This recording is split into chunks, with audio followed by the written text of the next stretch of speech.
This is a story I call The Crack in the Floor. I was born in Jackson, Mississippi. I didn't grow up there though. I grew up in a little place called Hyattsville, Maryland, just a little ways from Washington, D.C. But we always had a lot of Mississippi around our house. That's because that's where Mama was from. Daddy was stationed in Mississippi during World War II. That's where he met Mama. They fell madly in love, got married, and had a baby, me. And after the war, Daddy moved Mama up north where he was from. And she was perfectly happy with that. The family turned into 6 kids after some time, and she just loved her family and Daddy and Maryland and everything, but she did miss her Mississippi relatives an awful lot.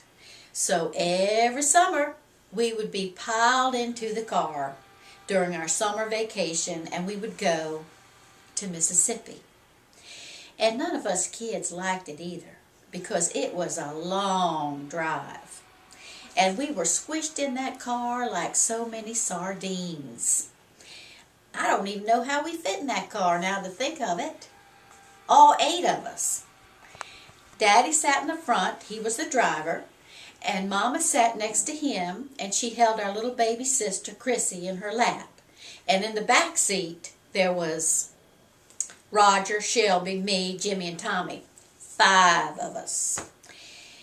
And that was just perfect conditions for all kind of squabbling.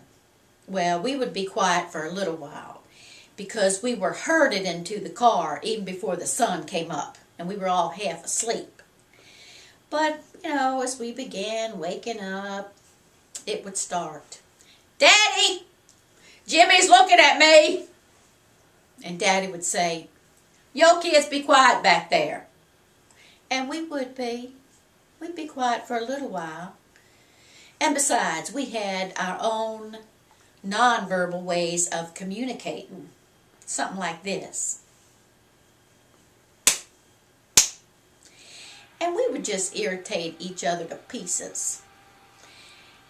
But we'd be quiet for a little while, and then it would start up again. Like this one day, Jimmy was sitting on my left, and he started singing. I told him to shut up. And then Shelby, on the left, would say, he doesn't have to shut up. And I would say, why don't you shut up? And about that time, we would see the hand.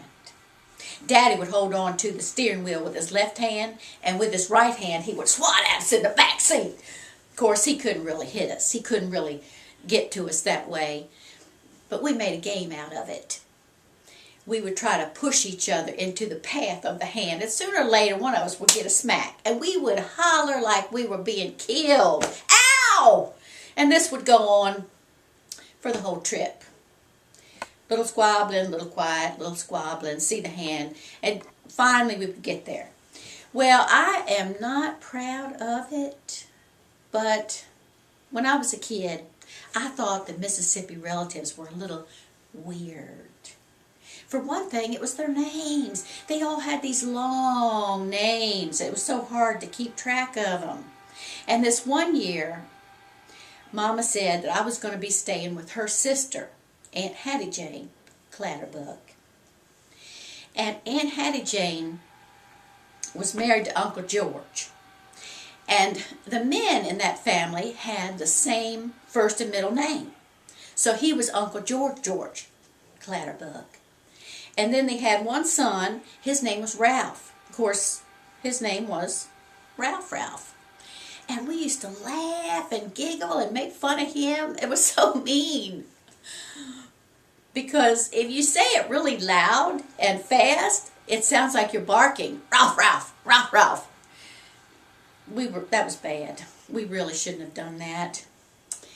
But the girls in the family were Daisy Dean, Betty Sue, Theresa Ann, and Shirley Mae. And Shirley Mae, she was the favorite cousin, the favorite one in that family. So I was happy to be staying with Aunt Hattie Jane then. Shirley Mae was my same age. And she lived on a farm, a big farm. And the first day I was there, I was just so fascinated because I was a city girl.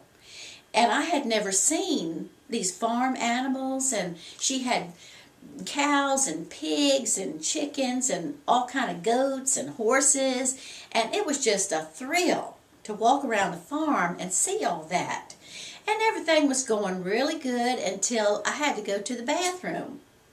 And we were out in the field, and I told Shirley Mae that I had to go, and she said, okay, come on, follow me. And she started walking off towards the woods.